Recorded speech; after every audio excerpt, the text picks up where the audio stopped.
안녕하세요. 500일의 썸머 심층 리뷰 편을 보러 와주셔서 감사드립니다. 500일의 썸머는 썸머가 환승 연애를 해서 나쁜 년이다. 톰이 너무 찌질해서 썸머가 떠나는 게 당연하다. 일방적으로 썸머만 적극적이기 때문에 썸머가 너무 답답했을 것 같다.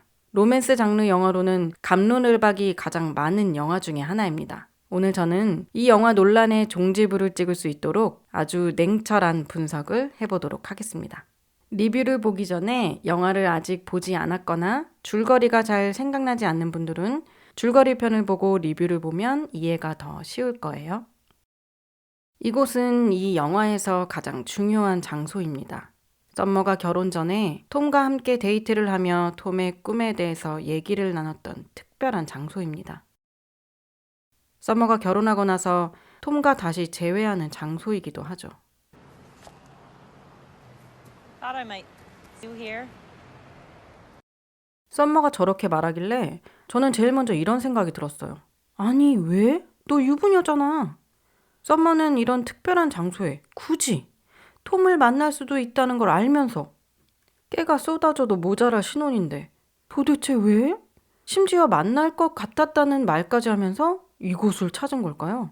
제 친한 친구면 미친년 그랬겠죠? 그러면서 한편으로는 친구 걱정을 할 것 같아요. 결혼 생활에 무슨 문제가 있는 건 아닐까 하고요.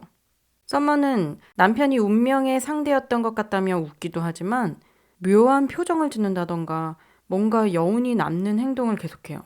행복해서 미쳐 죽을 지경이면 여기 왜 오겠어요. 일단 이 장면은 이 정도로 의문 제기만 먼저 해놓고 인물 분석 후에 다시 얘기를 해보도록 할게요.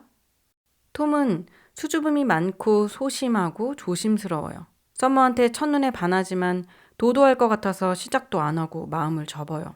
근데 썸머가 먼저 말을 걸죠. Smith? 그런데도 멍 때리고 있어요. 맨 처음에는 그럴 수 있다 생각할 수도 있는데 Like me? 썸머가 나 좋아하냐고 묻는데 또 어물쩡거리죠. 톰은 샴페인 잔 들고 인사하고 맥주병 들고 인사하고 썸머가 좋아한다던 노래를 재생하는 게 표현의 전부였어요. 운명이라 느낄 정도로 끌리는 여자에게 이 정도까지밖에 표현을 안 해요. 심지어 헤어지고 그렇게 그리워하던 썸머와 기차에서 우연히 마주쳤을 때 그때마저도 썸머가 먼저 인사하게 만들죠. 톰은 왜 그럴까요? 표현 또는 용기라고 표현하자면 이 정도가 최대치인 것 같아요. 이 이상 표현하는 데는 익숙하지 않은 거죠. 영화 졸업을 보며 눈물을 흘린 썸머에게 어떤 점이 너를 슬프게 만들었니? 라는 말 한마디조차 건네지 못합니다. 이것은 톰이 귀찮아서도 하기 싫어서도 아니라 해야 하는지 몰랐거나 물어볼 생각을 했었더라도 썸머가 말하고 싶은 게 있었다면 이미 말했을 거야 라고 생각할 성격이라는 거죠. 아니, 이 정도도 말 못해? 저 나이 먹고 바보 아니야? 이런 찐따 같은 이라고. 그냥 물어봐 좀. 이라고 누군가는 쉽게 말할 수도 있겠지만 실생활에서 이 정도도 생각 못하거나 알아도 말하지 못하는 사람들은 얼마든지 많습니다. 이런 표현이 쉬운 거라면 대부분이 연애 도사가 되어 있을 거고 인간관계로 사람들이 힘들어 할 일도 별로 없을 거예요. 썸머는 상당히 외향적입니다. 낯가림이 거의 없죠.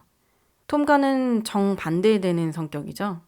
타인에게 관심이 많고 상대의 관심사에 관심을 보이는 세심한 스타일입니다. 썸머는 톰이 듣던 노래에 관심을 갖고 말을 걸었습니다. 톰이 간직하고 있는 꿈과 관련된 책을 들고 있는 모습을 보면서 흐뭇해하죠. 톰의 마음속에 묻어둔 꿈을 향해 적극적으로 내디딜 수 있도록 하는 결정적 역할을 했습니다. 온전히 누군가로부터 나의 관심사를 공유받는 것을 넘어서서 마음속 깊은 곳에 욕구를 끄집어내주는 사람을 평생 동안 만나기 어렵죠. 그 점에서 톰에게 썸머는 영원히 잊을 수 없는 첫사랑이자 귀인일 것입니다. 썸머는 외향적이어서 적극적인 것처럼 보이지만 잘 들여다보면 외향적이기만 할 뿐 상당히 적극적이지는 않다는 점을 알 수 있어요. 곱씹어보면 영화에서도 친절히 알려줍니다. 부모의 영향으로 상처를 두려워하고 진지한 연애는 해보지 않았다고요. 좋아하는 사람과 갈등이 두려워 아예 연인 관계로 발전시키지 않고 친구 사이나 진지하지 않은 관계로 자신을 가둬버립니다. 갈등을 두려워한다는 점은 톰도 마찬가지입니다. 서로가 언제 떠날지 모르는 같은 두려움을 갖고 있으면서도 크게 충돌하지 않는 모습은 이 커플이 더 깊은 관계로 발전할 수 없던 이유입니다. 만남과 이별을 반복하는 끈적한 커플들의 경우 찍잡대는 남자와 주먹질을 한 뒤에도 팬케이크 가게에서도 이 정도 싸움으로는 절대 안 끝나죠. 서로 다른 사람이 만나서 원하는 걸 맞춰가고 그 단계에서 갈등을 두려워하면 그 다음 단계로 갈 수 없겠죠. 치열하게 다투다 보면 서로의 차이를 좀 더 미세하게 알 수 있게 됩니다. 그리고 각자 노력해야 할 목표들이 생기고 그것을 지켜나가려 서로 노력하는 과정에서 더 돈독한 사이가 될 수 있겠죠. 두 사람은 서로가 정말 좋아하는 것 같아 보여요. 하지만 결국 갈등이 두려워 이별을 선택하는 어리석음을 보여줍니다. 물론 어떤 사람은 이 정도로 정리하고 추억으로 간직할 수도 있겠지만 톰과 썸머의 관계의 경우는 시간이 지나서도 미련으로 남아서 다음 연애에도 영향을 미칠 가능성이 클 거예요. 톰은 썸머가 점점 멀어지고 있다는 걸 알면서도 놓지 않으려 했습니다. 비록 서툴고 섬세함이 부족하지만 끝까지 사랑의 성실성을 보여주죠. 하지만 썸머는 어땠나요? 톰과 할 거 다 하는 사이로 지내면서도 I like you, Tom. I just don't want a Well, relationship. you're not the only one that gets saying this. I don't a couple. 친구 관계로 머물러 있으려 합니다. 심지어 이런 관계로만 머물고 싶은 이유를 말해주지도 않고 톰을 설득시키려 노력하는 모습조차 보이지 않습니다. I'm happy, aren't you happy? Yeah. 그럼에도 불구하고 톰은 썸머가 행복하다는 말 한마디에 썸머를 다그치지 않고 꽤 오랜 시간 기다려주죠. 썸머가 톰을 놓아버리게 된 그 심정을 모르는 건 아니지만 자신의 생각을 전달하지 않은 채 놓아버린 건 안타까워요. 이 영화에서 꼭 짚고 넘어가야 할 부분은 바로 성장입니다. 톰은 썸머와 재회하는 순간까지도 본인이 좋아하는 책을 선물합니다. 톰은 이때까지도 성장하지 못한 채로 머물러 있다는 것을 보여주죠. 내가 관심이 있는 건 썸머도 좋아하니까 좋아해 줄 거야 라고 생각하죠. 타인이 나의 관심사에 흥미를 가져주면 나 또한 상대방에게 엇비슷하게라도 행동을 해야 하죠. 그런데 톰은 이 점에서 상당히 미숙한 면을 보였습니다. 영화 내내 톰의 꿈만 나오고 썸머의 꿈과 관심사는 한 번도 나오지 않은 이유이기도 하죠.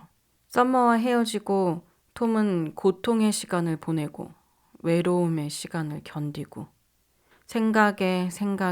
생각을 거듭하며 인고의 시간을 보냅니다. 그 사이 썸머는 자신에게 관심을 보여준 대상과 결혼을 하죠. 톰은 힘을 내어 자신이 원하는 것에 더 적극적으로 임할 준비를 시작합니다. 자, 이제 그 논란의 장소로 다시 왔습니다. 여러분이 썸머라면 결혼한 지 100일 남짓 됐을 때 전 남자친구와 특별했던 장소를 굳이 찾아가 이런 표정을 짓고 전 남자친구를 쳐다보며 결혼 반지를 낀 손으로 전 남친의 손등에 손을 올리고 잡아주실 건가요? 어떤 상대를 원하냐는 질문을 할 때 이런 질문 많이 하죠. 나를 좋아해주는 상대, 내가 좋아하는 상대. 나에게 주는 거 없이 좋은 대상과 나에게 관심을 가져주기 때문에 좋아하게 된 대상은 분명한 차이가 있잖아요. Asked me about it, and now my husband. 썸머는 남편이 자신에게 관심을 보이는 모습에 결혼까지 선택합니다. 말로는 남편이 운명의 상대라고 말하지만 자신의 마음 한켠에 톰이 여전히 자리 잡고 있었던 건 아닐까요? 썸머는 영화 졸업을 보면서 왜 눈물을 흘렸을까요? 영화처럼 결혼식장에서 신부를 끌고 나올 정도로 톰이 확신을 주었다면 두 사람의 관계는 나아질 수 있었을까요? 저는 그렇게 생각하지 않습니다. 톰이 무작정 적극적이었다면 썸머는 도망가 버리지 않았을까요? 서머는 심각한 관계를 원하지 않는다고 생각하고 있으니까요.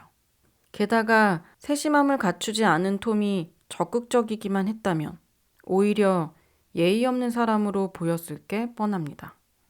영화를 보며 눈물을 보이는 서머는 자신이 이런 확신을 원한다는 걸 알지 못합니다.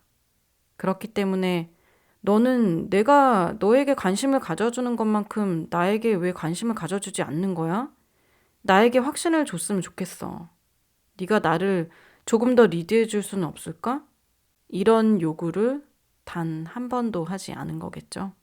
만약 썸머가 이런 요구를 톰에게 했다면, 그리고 톰이 변할 수 있도록 조금 기다려 주었다면 둘 사이가 조금은 달라지거나 이별을 조금은 지연시킬 수 있지 않았을까요?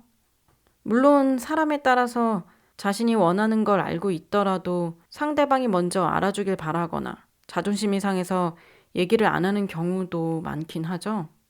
제 개인적인 생각으로는 내가 원하는 걸 이루기 위해서 자신의 마음을 먼저 보여주는 거는 자존심하고는 아무런 관계가 없는 문제라고 생각합니다. 운명을 믿었던 톰은 운명 타령보단 자신의 선택을 믿고 행동하는 사람이 됩니다. 운명을 믿지 않았던 썸머는 자신에게 다가와준 남편이 운명이라 생각하게 됩니다. 저도 운명이라는 말을 꽤나 좋아하는 편인데요. 짧게 지나치는 사람일지라도 아주 얇은 실타래 정도 운명이 있기에 만났을 것이다 라는 생각을 때때로 하기도 해요. 그런데 과연 운명만 믿고 각자의 노력과 행동이 없다면 그걸 운명이라 할 수 있을까요? 실제로 영화처럼 고민하고 있을 수많은 썸머님들, 톰과 회사에서 만난 건 운명이었을지 모르지만 당신이 톰에게 다가가지 않았다면 운명이 만들어지지 않았을 거예요. 카페에서 남편을 만난 건 운명이었을지 모르지만 남편이 당신에게 다가와 준 것은 남편의 의지이고 남편의 선택이었다는 점을 잊지 않아주길 바랍니다.